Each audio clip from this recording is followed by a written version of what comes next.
Hey, what's up, everyone? Thank you so much for checking out this video here on Shows Style and Spirit. I am Ebony. Tonight, I wanted to do a video dedicated to Assata Shakur. I first learned about her as a student at Michigan State University. I read her bio, and I still have the book with me today. I am deciding that I will probably reread the book again. I enjoyed it so much.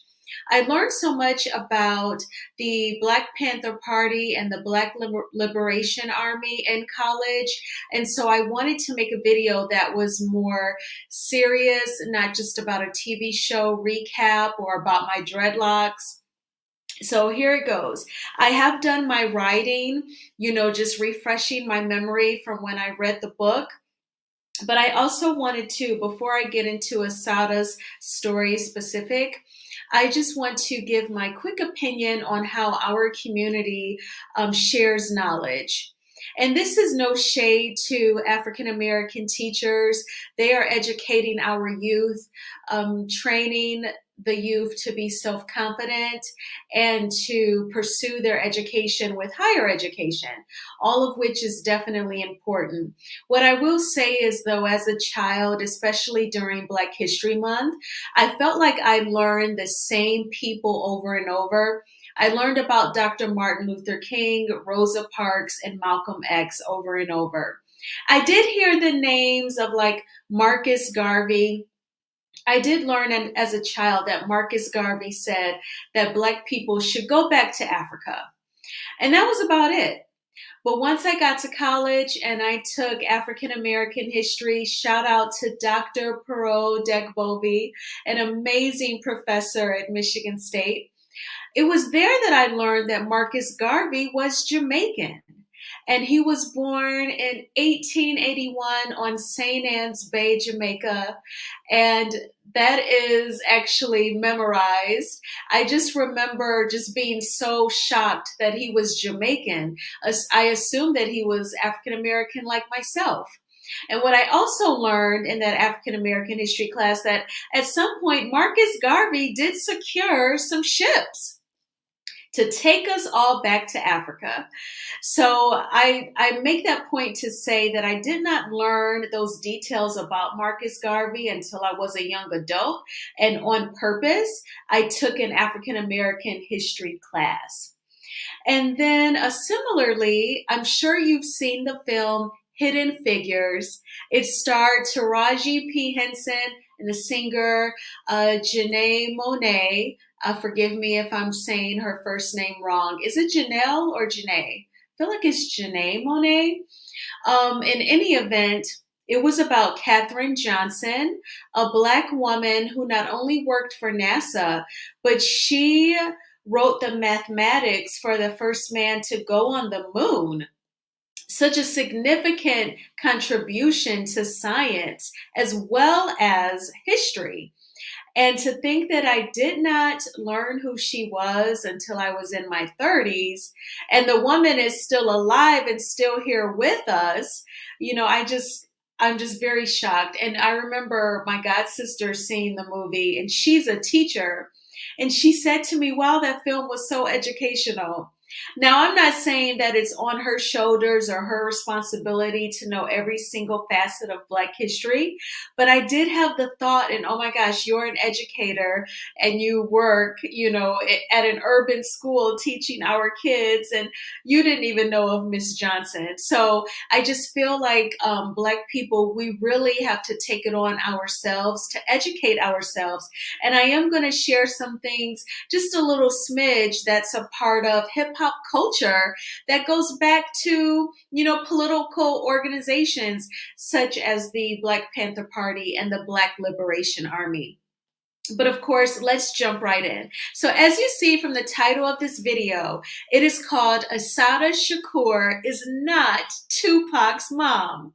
And the reason why I titled this video Assata Shakur is not Tupac's mom is because I can't tell you how many times I would have a discussion about Assata Shakur, and people would say, "That's Tupac's mom, right?" I'm talking all sorts of classmates, friends, lawyers. "That's Tupac's mom, right?" No, that is Afeni Shakur. Tupac's mother is named Afeni Shakur, and rest in peace, Miss Shakur. Assata Shakur is not Tupac's mom, but their paths definitely crossed due to both of their affiliations with the Black Panther Party. But Assata Shakur has been living in Cuba after being granted political asylum. Assata is 75 years old, and she is still wanted by the U.S. federal government, dead or alive. And we are going to get into why that is. Assata escaped prison 2 years after being convicted of first-degree murder of a New Jersey state trooper. Members of the Black Liberation Army helped her escape prison in 1979. She fled to Cuba, where Fidel Castro granted her political asylum. Assata Shakur was born Joanne Deborah Byron on July 16, 1947, in Jamaica, Queens, New York. Assata grew up in both New York and North Carolina. She attended City College of New York, where she got involved in activism. It was after college that Assata joined the Black Panther Party and later the Black Liberation Army. Now, a lot of people do not realize, but the Black Panther Party was formed by college students Bobby Seale and Huey Newton. They actually both attended Merritt College when they founded the Black Panther Party in the late 1960s.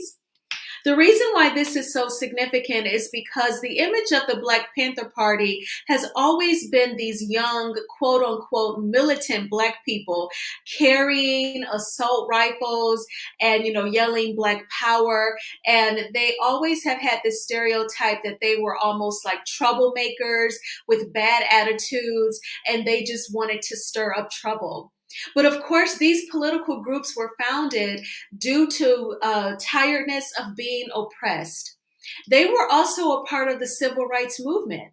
Their ideology just did not include peaceful protests that were pretty much branded by the NAACP and more so like churchgoers and church organizations and church leaders. So with the Black Panther Party, they of course believed in exercising their United States constitutional right to bear arms. And so they brought a lot of attention to themselves, but really they wanted to bring attention to Blacks being oppressed in the United States of America, where we are born. And so they definitely stood out. And also the Black Panther Party and the Black Liberation Army, they became subjects of what's known as COINTELPRO. I learned about COINTELPRO in college as well. COINTELPRO was the illegal surveillance conducted by the FBI. And I'm going to talk more about that in just a few moments. But it included wiretaps and, basically surveillance spying on members of the Black Panther Party and the Black Liberation Army. One thing that I also wanted to point out, a few things about the Black Panther Party. I'm sure you've heard that they would do breakfast programs in urban neighborhoods where kids were given, a breakfast before they could start school. Of course, that helps people to focus. And kids who were growing up in impoverished households would go to school hungry. And this is still a thing. So the Black Panther Party actually spearheaded breakfast programs to try and give back to the community. I remember also watching this black and white video of a member of the Black Panther Party trying to teach a young Black boy that you do not do anything for money. You're going to be enticed. You're going to be tempted to do things for money, but you have to be strong and you have to say no. And then he pulls out a $5 bill. And, he says to the little boy, I'll give you this money, basically if you say something bad. And at first the little boy was willing to do it to get that $5. And the Black Panther Party member said, no, remember I told you you cannot do anything for money. I watched that video in college, and it really stood out to me about what the Black Panther Party was about. They were about strengthening the Black community and us empowering each other. So that was very powerful to me, and it inspired me to want to read Assata's biography. But getting back to Assata, so she was born Joanne Deborah Byron, and Joanne changed her name to Assata in 1971. Assata means she who struggles. Shakur means thankful one in Arabic. So the shooting involving Assata Shakur happened on the New Jersey Turnpike in 1973. The Black Liberation Army used the term ride or die to describe the experience of being pulled over by the cops. This is something that Assata Shakur talks about in her bio. So it's so interesting because we actually hear the term ride or die in hip hop culture and rap songs, but its origins actually come from the civil rights movement, the more militant part of our civil rights movement.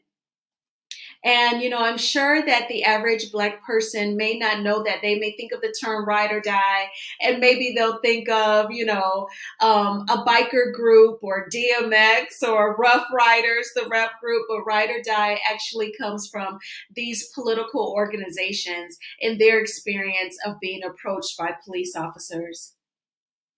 In her biography titled Assata, Ms. Shakur talks about being investigated by the FBI via their COINTELPRO group, including wiretaps. Assata said she stopped paying her telephone bill, yet her phone remained on. So they were tapping into her phone, and as a result, of course, they kept the phone on in trying to get information.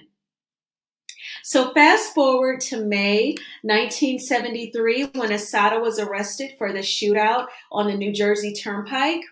So the vehicle that Assata was in, she was also with two other gentlemen, Zaid. It was a man named Zaid, as well as, I'm going to mispronounce his name. His last name is Akoli. And so they were actually pulled over for having a broken tail light. And so there was a shootout.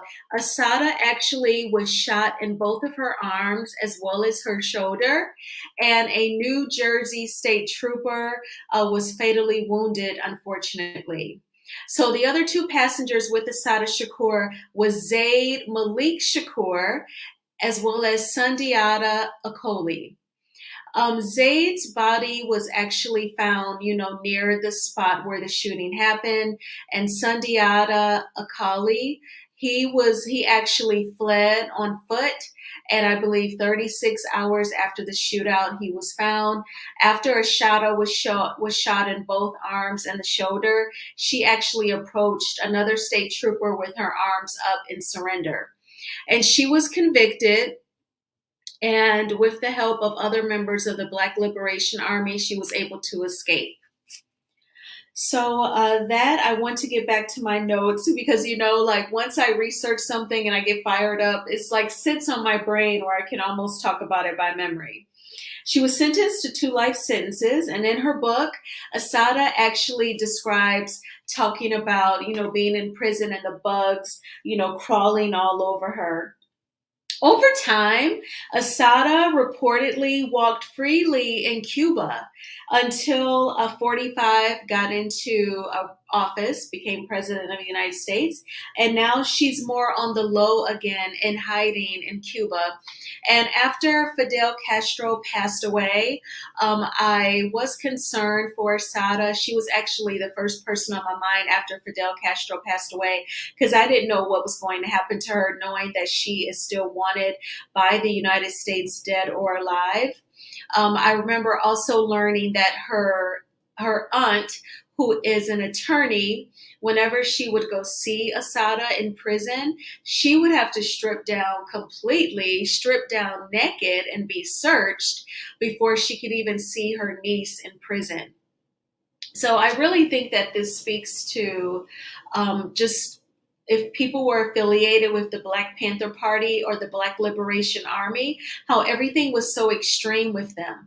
According to Assata Shakur, after she was arrested on the New Jersey Turnpike for allegedly shooting and killing the New Jersey State Trooper, she was interrogated and arraigned from her hospital bed. And whenever the doctors and nurses would leave her room, the police would beat her and choke her. So they were definitely getting her back for what they assumed that she did. But, there were 3 people in the vehicle. And so we don't know if it was her pistol that she had in her right leg that actually killed the state trooper, or if it was one of the other 2 gentlemen who were with her. But I just want to say that, especially as us Black people, it's one thing if you expect other groups, other races to know our history or to say Black Lives Matter, but it's a whole nother ball game for you yourself to educate yourself. And I mean, I know that we like to chill here on YouTube. YouTube is very entertaining and it's like free entertainment. Or, you may want to go out to the movies. Before the pandemic, I love going to the movies practically every weekend. Or you may like to go dancing. I like to go dancing as well, but you also have to set aside time to read, in this in the Christian world, you're taught to make time to read the Bible, spend time with God in prayer. You also want to free your mind by educating it, storing information in your mind. And definitely don't just accept the surface level of something or the stereotype, like with the Black Panther Party. Oh, they were all Black and they carried guns. Well, no, they were exercising their right to bear arms, and they were bringing attention to oppression and poverty in urban neighborhoods. And they created a breakfast program for kids in urban neighborhoods. And the founders of the Black Panther Party were college educated and met in college. That is definitely something that was not taught and that I had to read about to find out. And not everyone is going to go to college, and that's quite all right.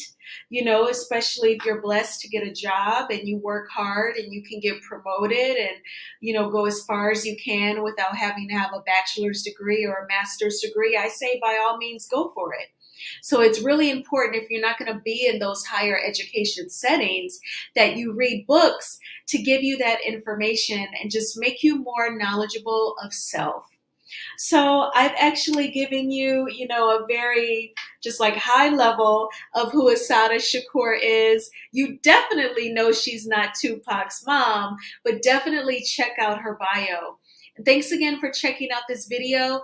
Please share it on your social media. Subscribe to my channel. I'm not all about TV show recaps. I don't even recap every single episode of a show, only as it moves me and I have something significant to share about the episode. And I have made videos about my locks. I've interviewed Winter Harris from Love and Marriage DC, as well as Simone. She is one of the mothers of Bryson Leak's children. I'm one of his sons. Bryson is the oldest son of reality TV star Nene Leakes. Also, I am a bedroom candy consultant, and I have a couple of videos regarding bedroom candy on this channel as well. So definitely there's a variety of things for you to check out. I hope that you all are doing well. We are getting closer and closer to the holiday season. Never feel like you have to spend time with people who do not value you as you are just because it's the holiday season. You can always kick it with your virtual friends like me. All right, take good care. Bye-bye.